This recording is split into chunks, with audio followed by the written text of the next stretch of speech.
도박장에 가면은 세 가지가 없다고 합니다. 아시죠? 창문과 시계와 거울입니다. 창문은 왜 없을까요?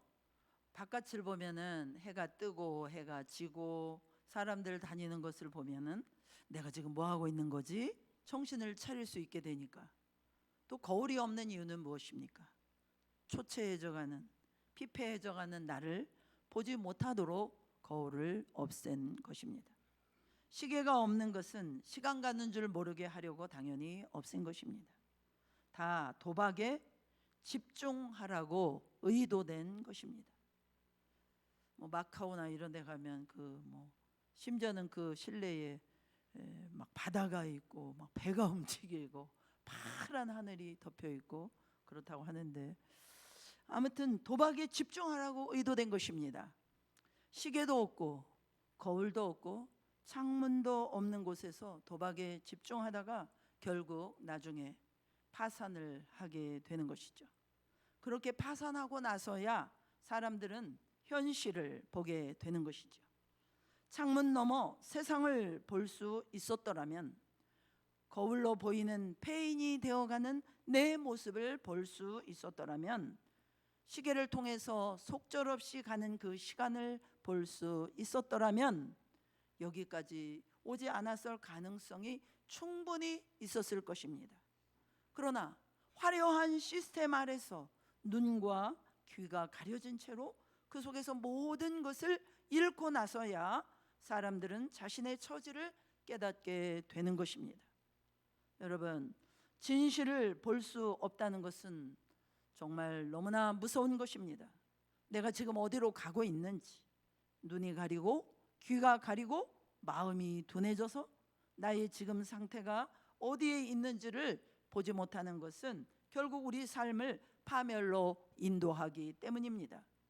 우리의 신앙생활에서도 진실을 바로 보는 것이 얼마나 중요한지 모릅니다. 진실을 바로 보지 못하면 우리는 거짓된 세상 속에서 언제나 가면을 쓰고 살아갈 수밖에 없기 때문입니다. 교회를 다녀도 시간이 지날수록 나 자신을 볼 수 있는 능력보다는 나 자신을 포장하는 능력만 늘어갑니다.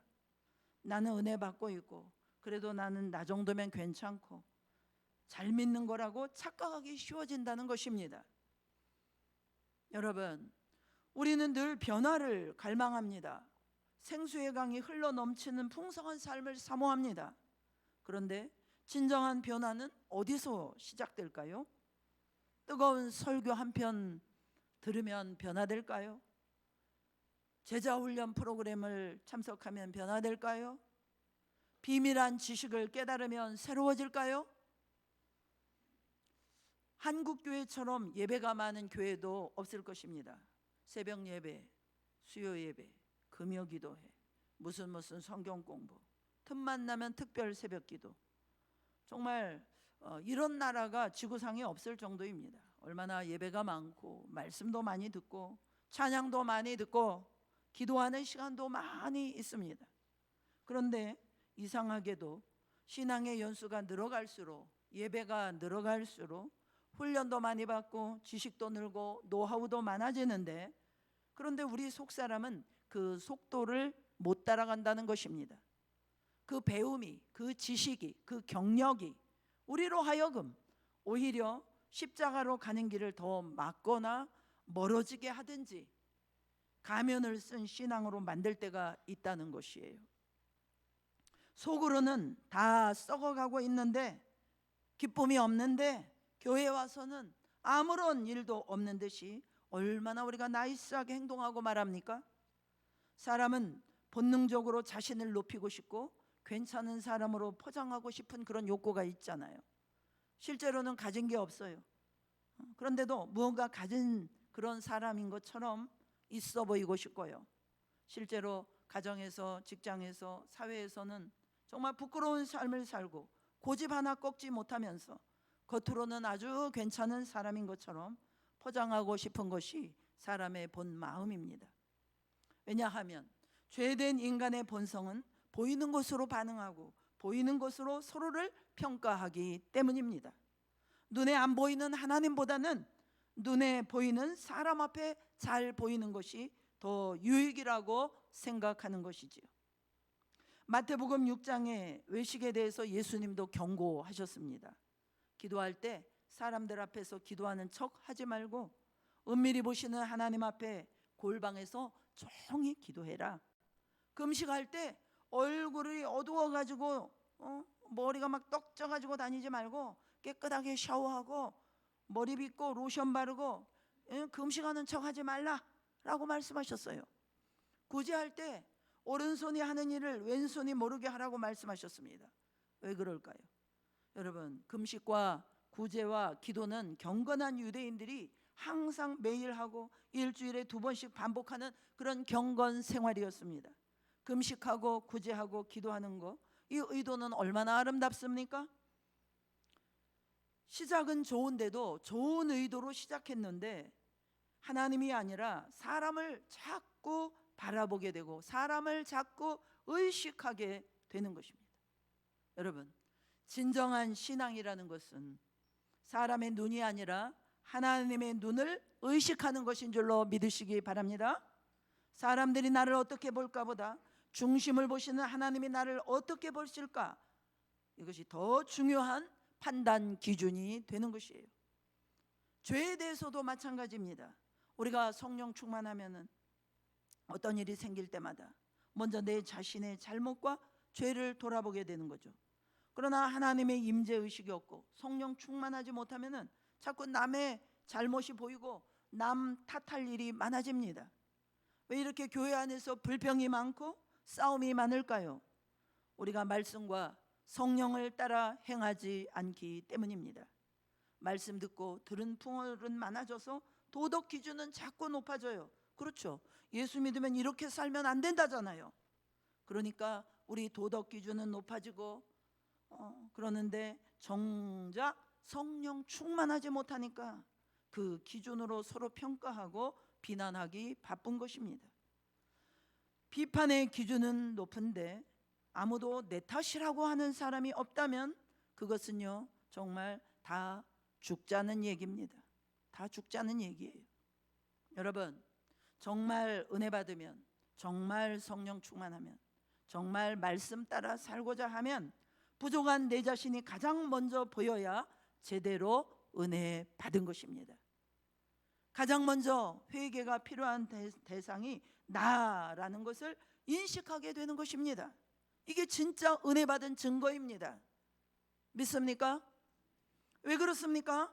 성령의 역사는요 절대로 나를 쏙 빼놓고 세상 죄를 드러내고 남의 죄를 먼저 드러내는 분이 아니기 때문입니다.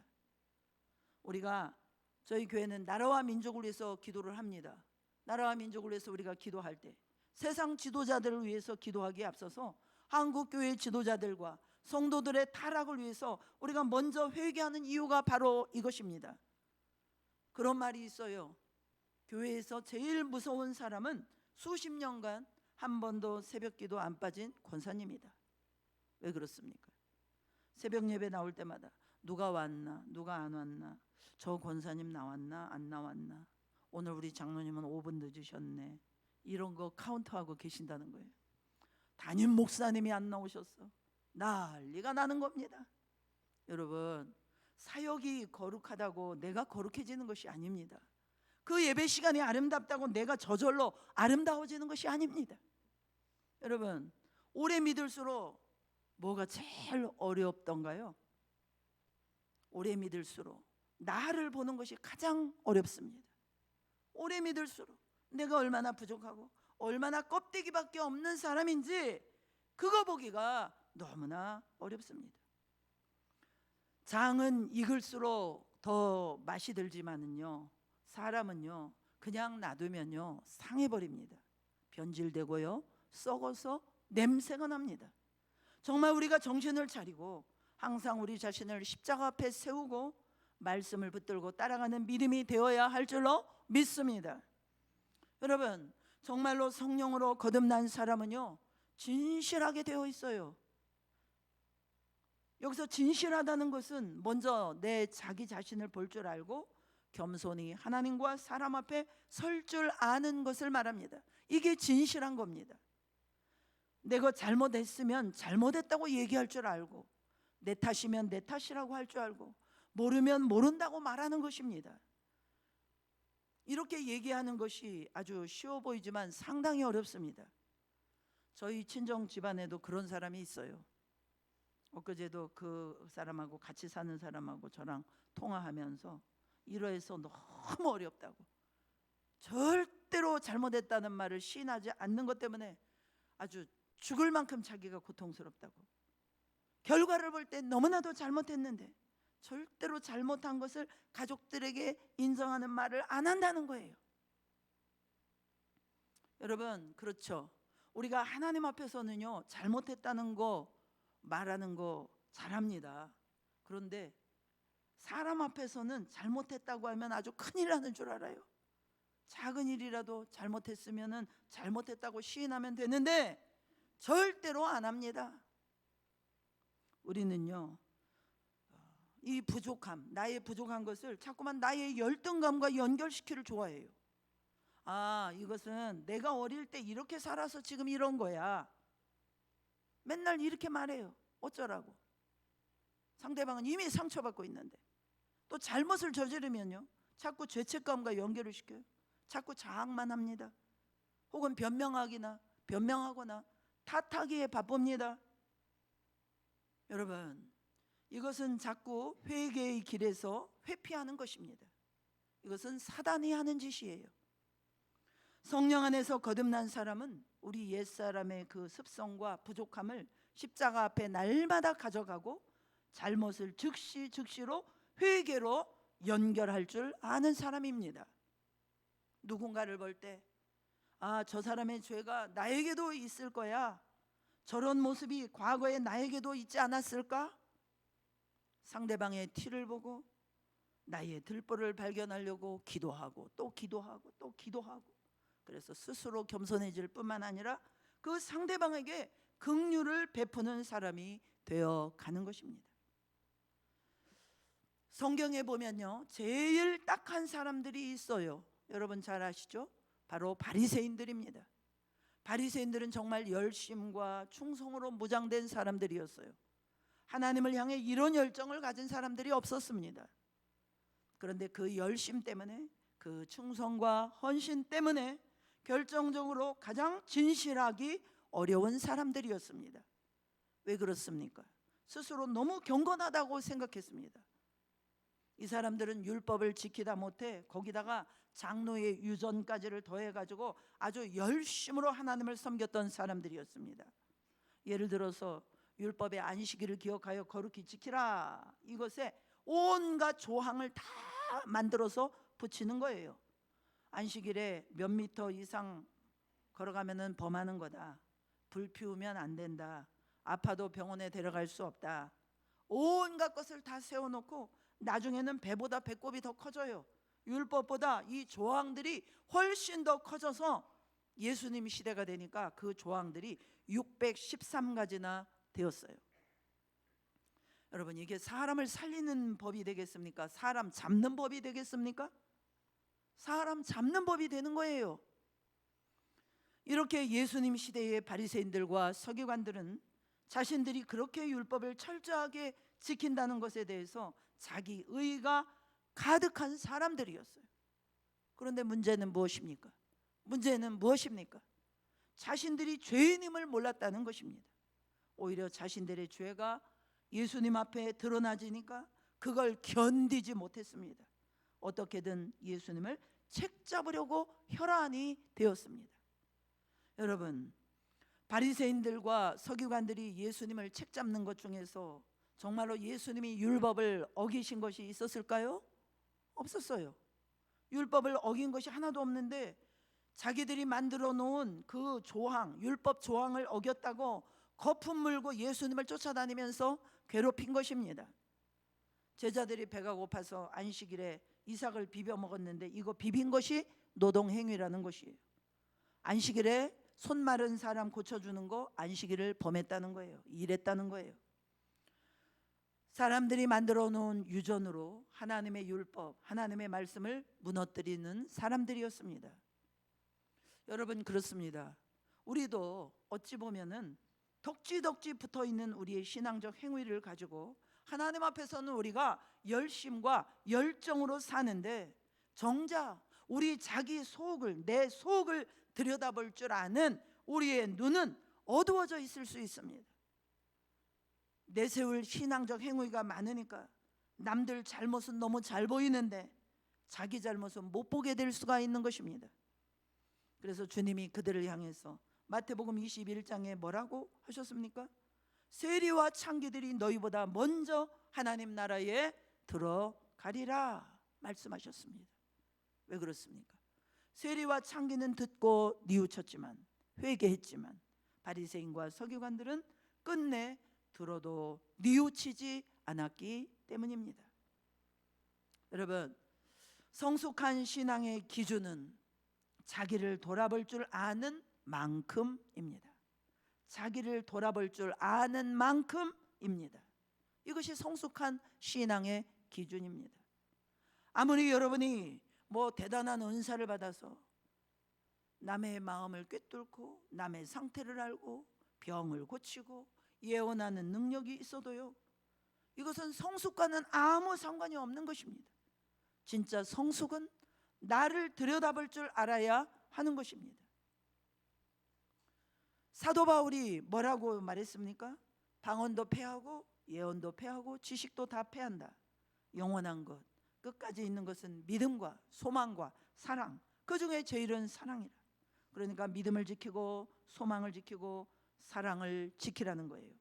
그 중에 최고가 사랑이라는 거예요.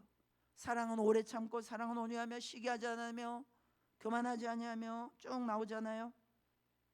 그렇죠? 여러분, 오래 참는 거 좋아하시는 분 있습니까?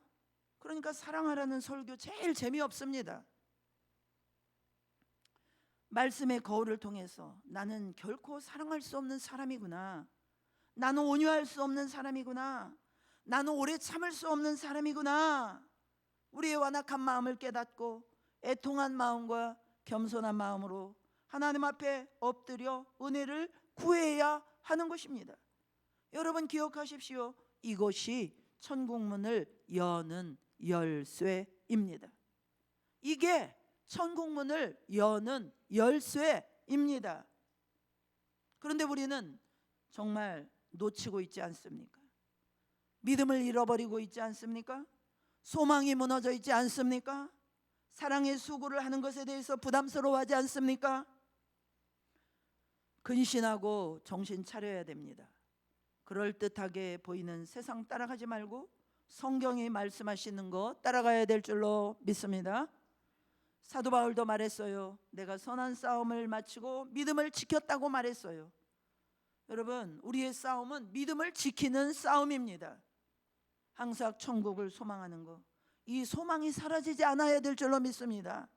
하나님을 사랑하고 이웃을 사랑하는 이 사랑이 우리 속에서 무너지면 안 되는 것입니다. 디모데후서 3장에 보면은 말세에 고통하는 때에 대해서 쭉 나오고 있죠. 13절 14절에 가서 보면 악한 사람들과 속이는 자들은 더욱 악하여져서 속이기도 하고 속기도 하나니 그러나 너는 배우고 확신한 일에 거하라 말씀하셨어요. 말세에 우리가 무엇에 생명을 걸어야 될지, 무엇에 생명을 걸어야 될지 그것을 볼 수 있는 눈이 뜨이기를 예수 그리스도의 이름으로 축복합니다. 지금 우리에게 밖으로 어떠한 열심 내는 것도 필요하지만 가장 필요한 것은 겸손히 우리 자신을 바라볼 수 있는 진실함입니다. 오늘 본문 말씀은 다윗이, 여러분 너무나 잘 아는 다윗이 지은 그런 가장 유명한 시 중에 하나입니다. 이 시편 51편은 다른 시편들과는 달리 다윗이 정말 하나님의 이름을 부르기도 참으로 민망하고 부끄러운 때에 바로 다윗이 밧세바와 간음해서 하나님 앞에 범죄했을 때 나단 선지자의 뼈아픈 지적을 받고 지은 시입니다. 다윗은 오늘 나단 선지자 입에서 나오는 그 메시지를 통해서 많은 신하들 앞에서 지금 부끄러움을 당하고 있는 상황이었어요. 자신의 신하였던 우리아의 아내 밧세바와 동침하고 그것을 덮고자 충실한 신하였던 우리아를 살인 교사하여 죽인 상황이었습니다. 신하들도 다 알고 있었어요. 그러나 감히 누구도 두려워서 그것을 다윗 앞에 이야기하지 못하는 상황이었습니다. 그런데 갑자기 하나님의 종이 와서 그 죄를 낱낱이 폭로하는 것입니다. 여러분, 우리 같으면 어떻게 하시겠습니까? 선지자의 그 메시지 앞에서 이 사람 저 사람 얼굴을 두리번거리며 살펴보면서 저 사람이 나를 어떻게 볼까? 저 사람들이 나를 어떻게 생각할까? 거기에 온 신경이 다 향했을 겁니다. 그리고 아마 우리 같으면은 앞에 있는 나단 선지자를 바라보면서 네 이놈, 감히 네가 어디라고, 저놈을 당장 내쳐라, 이렇게 말할 가능성이 큽니다. 충분히 그래도 될 상황이었어요. 그러나 다윗은 어떻게 합니까? 사무엘하 12장 13절에 보면 하나님 앞에 괴로워하며 엎드렸다고 그랬어요. 내가 여호와께 범죄하였나이다 하면서 자신의 죄를 고백합니다. 생각해 보세요. 다윗은 당시 근동의 패자였습니다. 다윗을 이길 사람이 아무도 없었습니다. 아무도 다윗의 왕권을 흔들 수가 없었어요.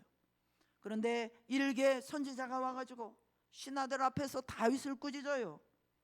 얼마나 부끄러운 일이겠습니까?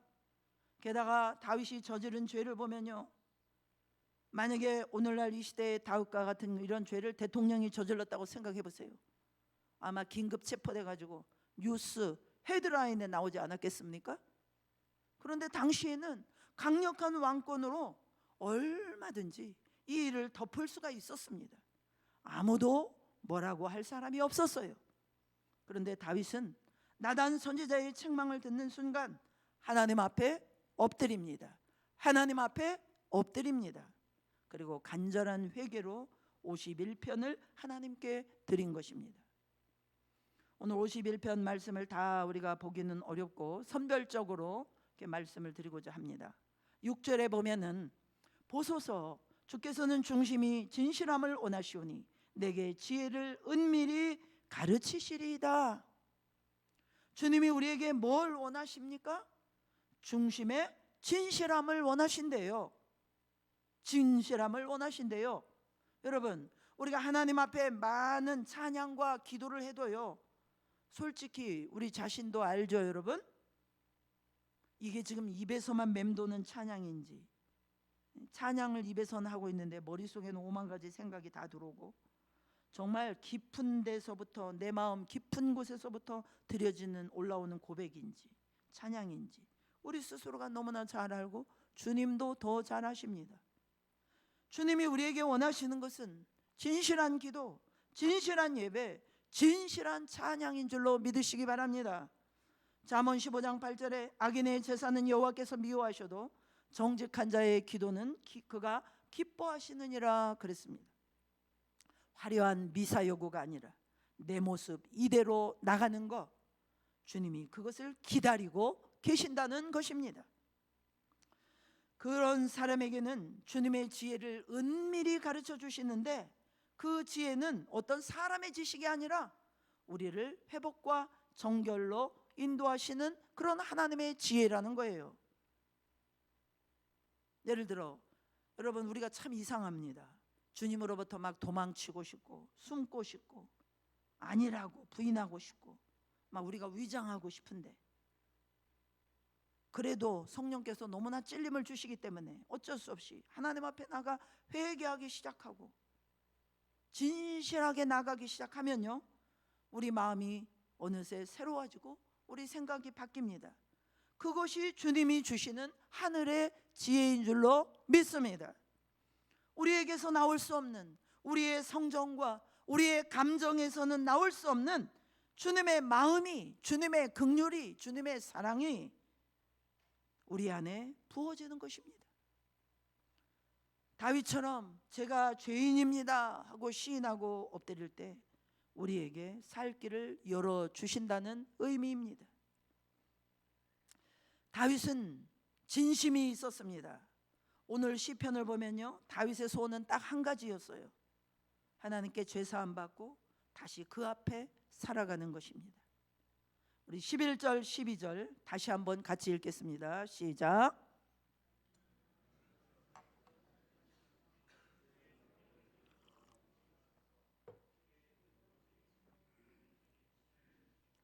자원하는 심령을.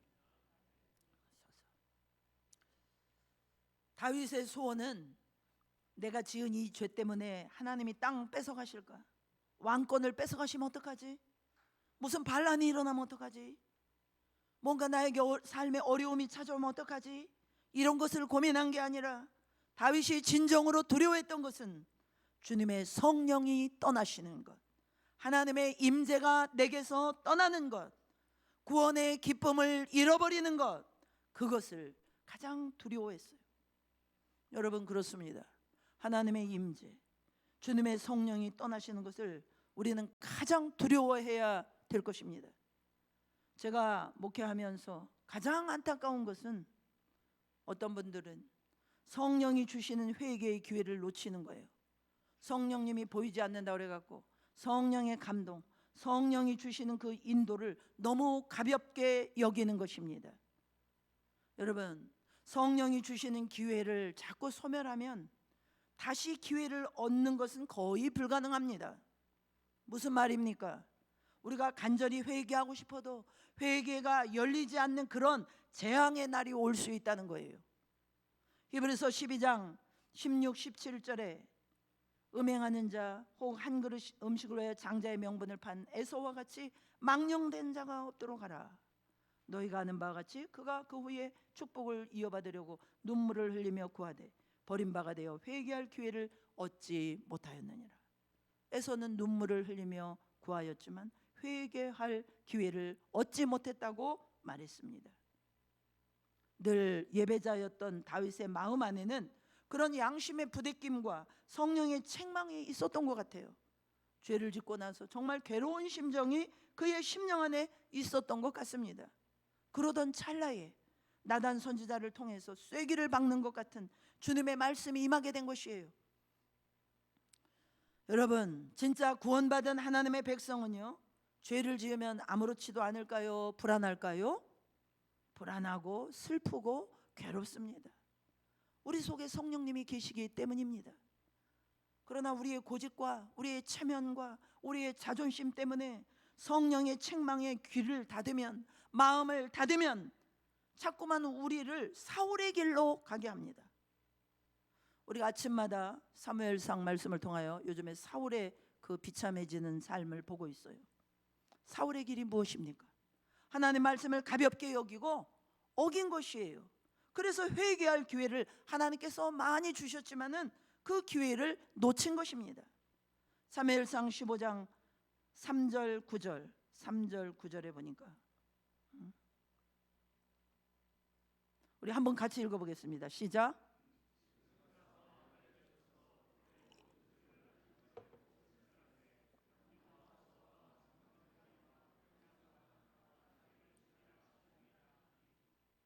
구절.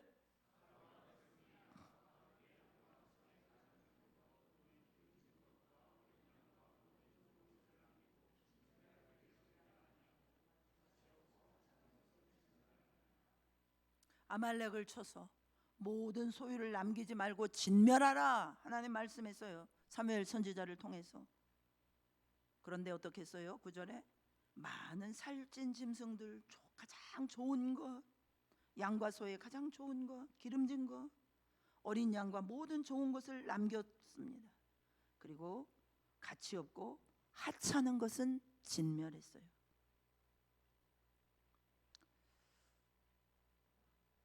뭐라고 사울이 변명했습니까? 하나님 앞에 제사 드릴 때 제물로 삼으려고 이거 죽이지 않고 살려서 가지고 왔습니다, 이렇게 말합니다. 참으로 기가 막힙니다. 여러분, 명분이 좋다고 하나님이 기뻐하시지 않습니다. 하나님을 경홀히 여겨서는 안 됩니다. 하나님은 우리의 심장과 폐부까지 살피시는 하나님이세요.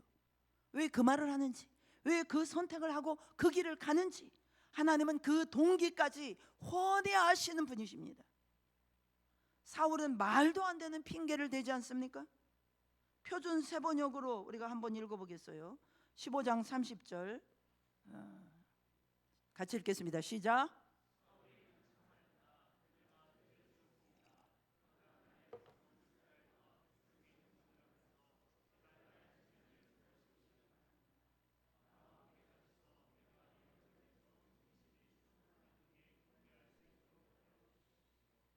내가 죄를 졌답니다. 그런데 뒷말이 더 정말 기가 막혀요. 나의 체면을 세워달래요. 회개하면서 체면 세워달래요. 쉽게 말해 뭡니까? 사무엘이 제사 안 드려주고 그냥 가버리시면 왕으로서 내 체면 깎인다 이 말입니다. 이게 진짜 회개하는 태도입니까? 전혀 회개하는 태도가 아닙니다. 내 체면을 세워주시기 바랍니다. 이대로 가지 마십시오. 사울은 지금 하나님의 눈보다 누구 눈이 더 두려운 것입니까? 사람의 눈이 더 두려웠던 것입니다. 그의 죄가 드러났는데도 그는 회개하는 것이 아니라 사람들 앞에 자기 체면만 생각하고 있어요. 여러분, 당시의 군사들은요 월급이 없어요.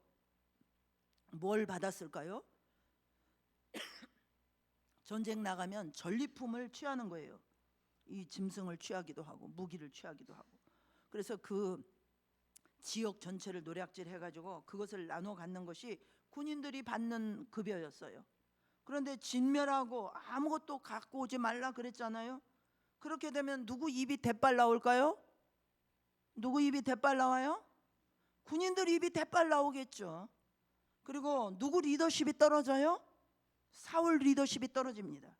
그러면 안 되거든요. 그래서 지금 챙겨온 거예요.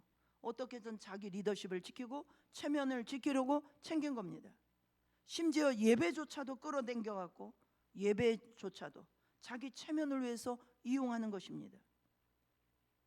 결국 사울이 불순종하게 된 것은 자기 체면 때문이었어요. 회개하는 명목도 사실은 자기 체면 챙기기 위한 상황 모면을 위한 그런 회개였습니다. 죄의 무게를 따져보세요. 횡령죄가 큽니까? 간통 및 살인교사죄가 큽니까? 말 하나 많아죠. 사울은 횡령죄를 졌어요. 다윗은 간통과 살인교사의 죄를 졌습니다. 그런데 하나님은 누구를 용서하세요?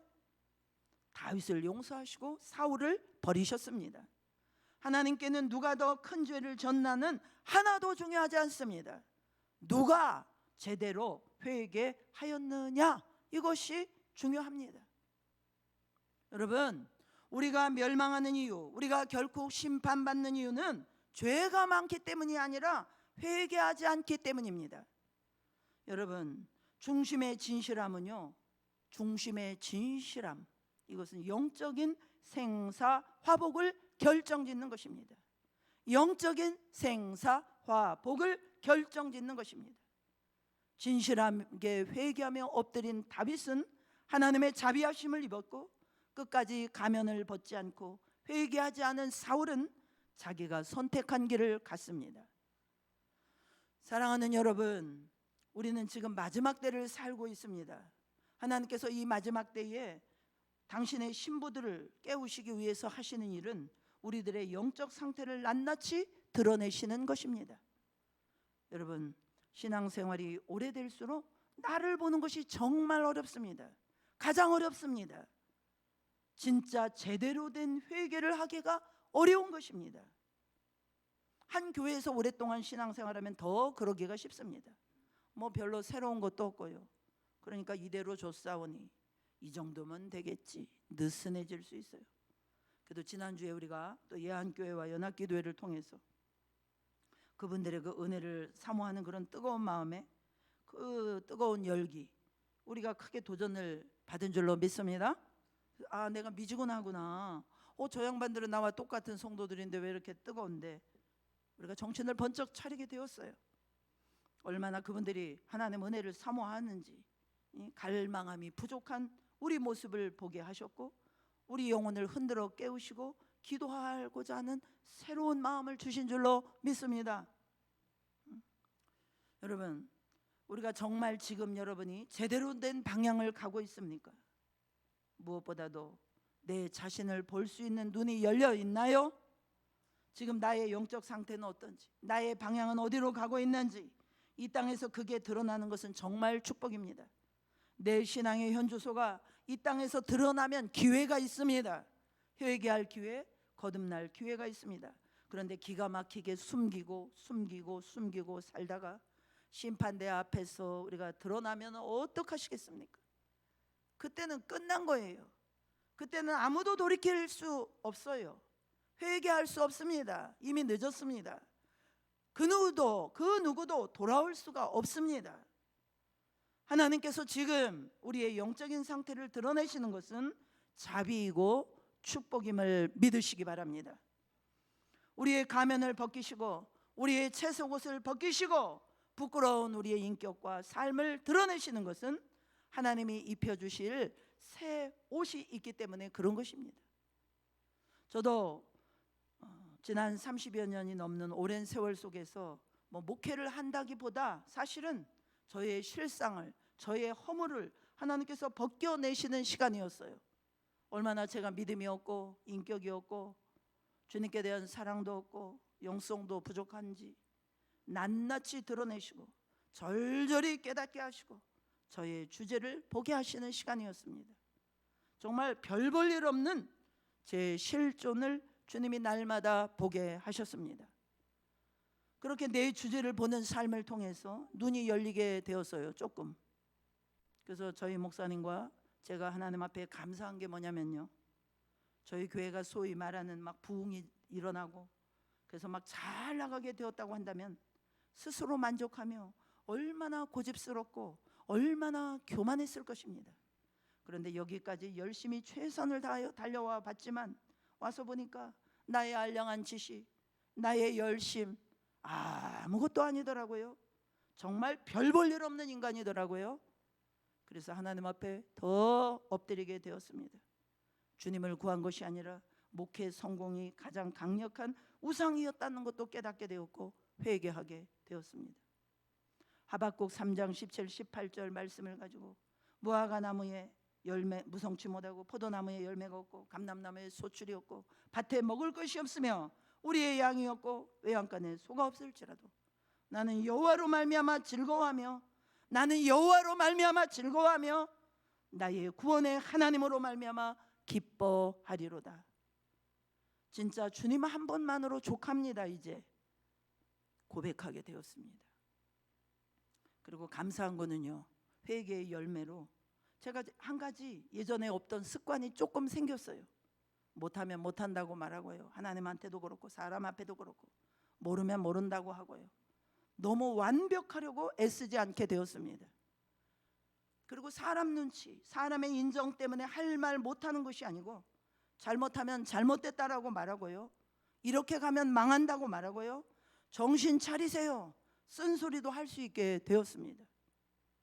도무지 무너뜨릴 수 없을 것 같은 나의 강한 자존심, 체면, 강한 자아가 조금씩 깨지고 조금씩 부드러운 사람으로, 자유한 사람으로. 그래서 우리 집사님이 저한테 점수를 후하게 주셨어요. 아주 부드러워지셨대요. 그렇게 이렇게 저한테 응원을 보내는 집사님 계십니다. 아주 부드러워지셨대요. 부드러워졌대요. 여러분들 동의하십니까?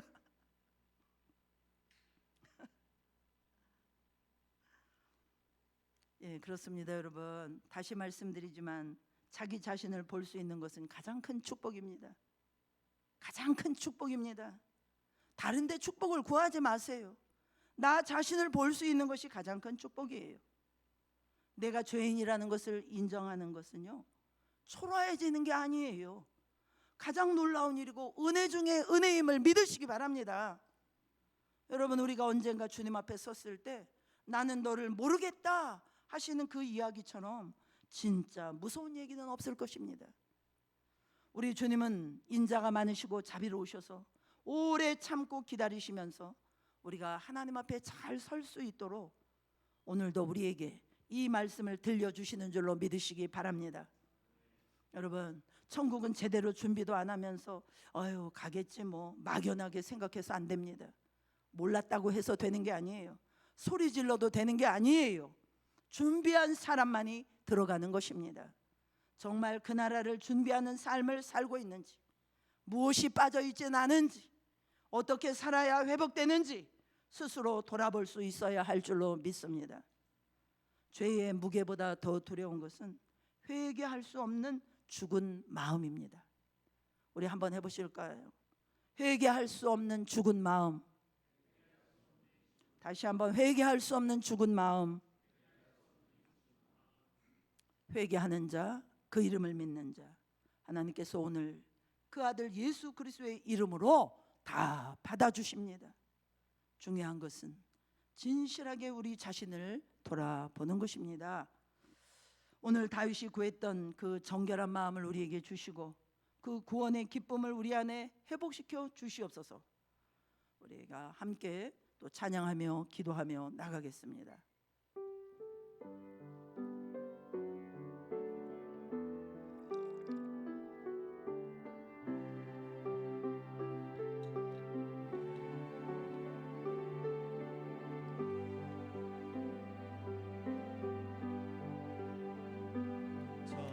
정결한 마음 주시옵소서.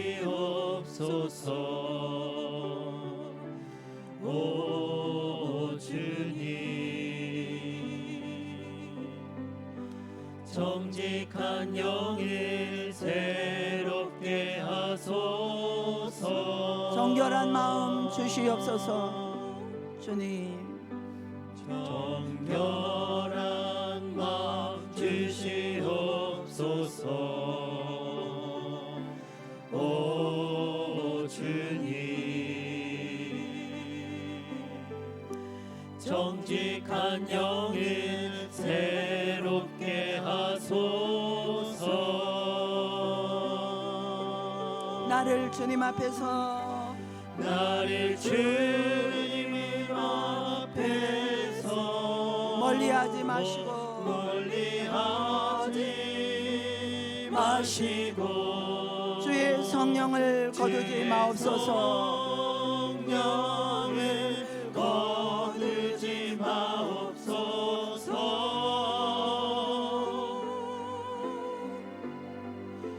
그 구원의 기쁨 다시 회복시키시며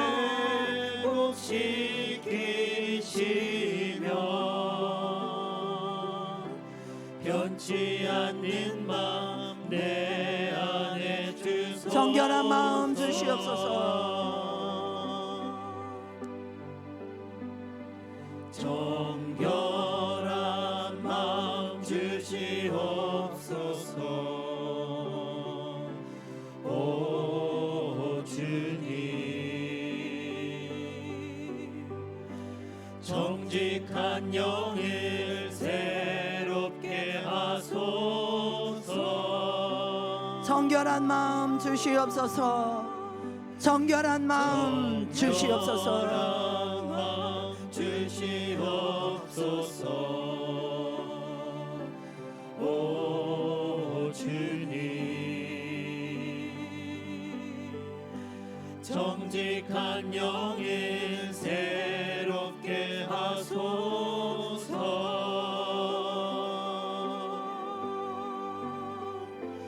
나를 주님 앞에서 멀리하지 마시고 주의 성령을 거두지 마옵소서. 이 구원의 기쁨, 그 구원의 기쁨 다시 회복시키시며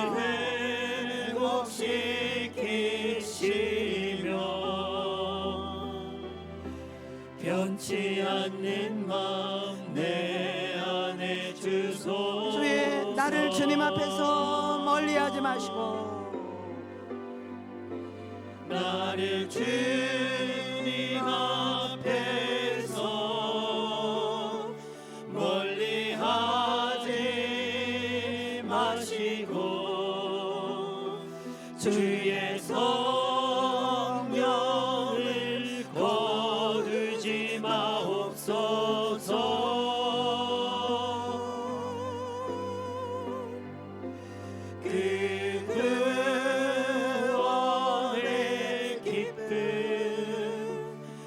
다시 회복시키시며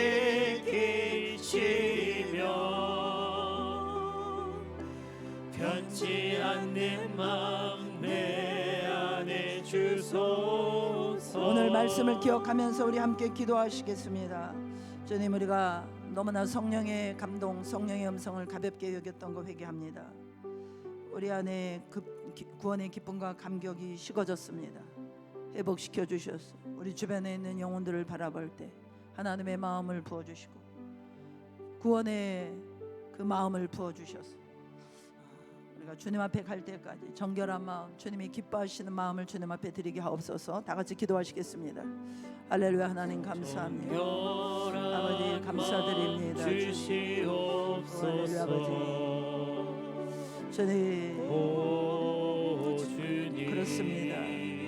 아버지 하나님, 우리 자신의 진실한 마음 주님 앞에 진실하게 나갈 수 있도록 도와주시옵소서. 진실하게 주님 앞에 나갈 수 있도록 우리에게 정결한 마음을 주시옵시고 아버지 순수한 마음을 주시옵소서. 할렐루야. 하나님 아버지 역사하여 주시옵소서. 주의 성령의 임재를 소홀히 여기지 않게 하여 주시옵소서.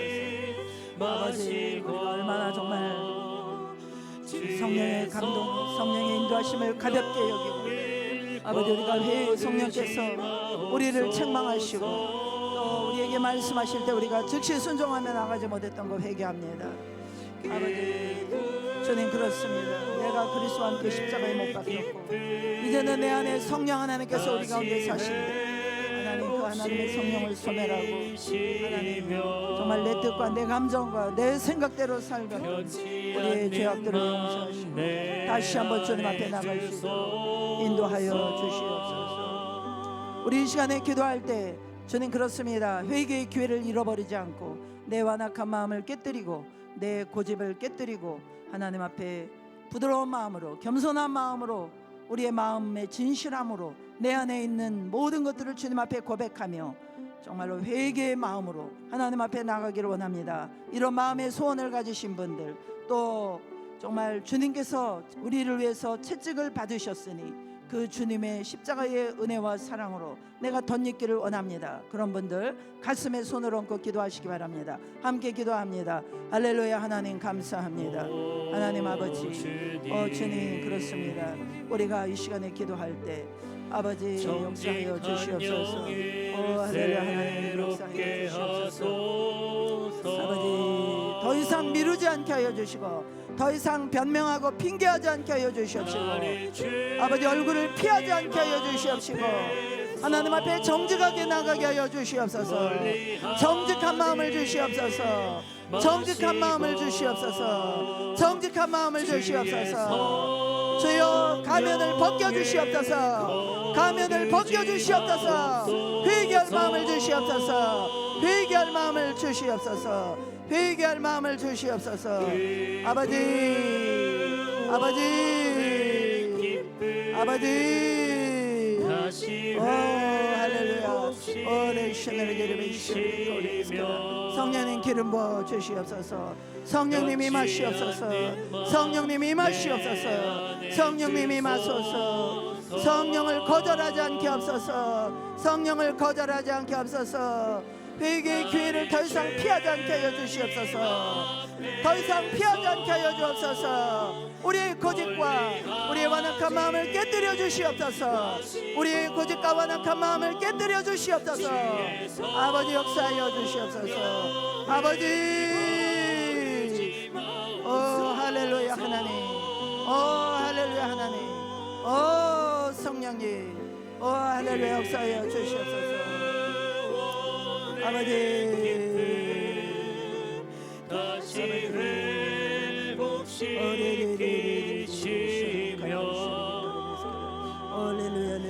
변치 않는 마음 내 안에 주소서. 하나님 아버지, 그렇습니다. 신앙의 연수가 더할수록 우리가 더 성령으로 충만해지고 더 순종의 사람으로, 더 겸손한 사람으로 우리가 변화되고 성숙해 가야 됨에도 불구하고 하나님 아버지, 신앙의 연수가 오래되었는데 그거에 반비례하여 정말 우리는 늘 가면을 쓰고 정직하게 우리 자신의 그 마음을 하나님 앞에 토로하며 나가지 못할 때가 너무나 많이 있습니다. 하나님 아버지, 우리의 의를 깨뜨려 주시고 여전히 깨지지 않는 우리의 완악한 마음과 우리의 고집을 깨뜨려 주시옵시고, 그래서 언제나 하나님 앞에 정직한 마음으로 주님을 뵐 수 있도록 우리의 마음을 열어주시고 우리의 마음을 부드럽게 성령님 기름 부어 주시옵소서. 예수님의 이름으로 기도하옵나이다. 아멘.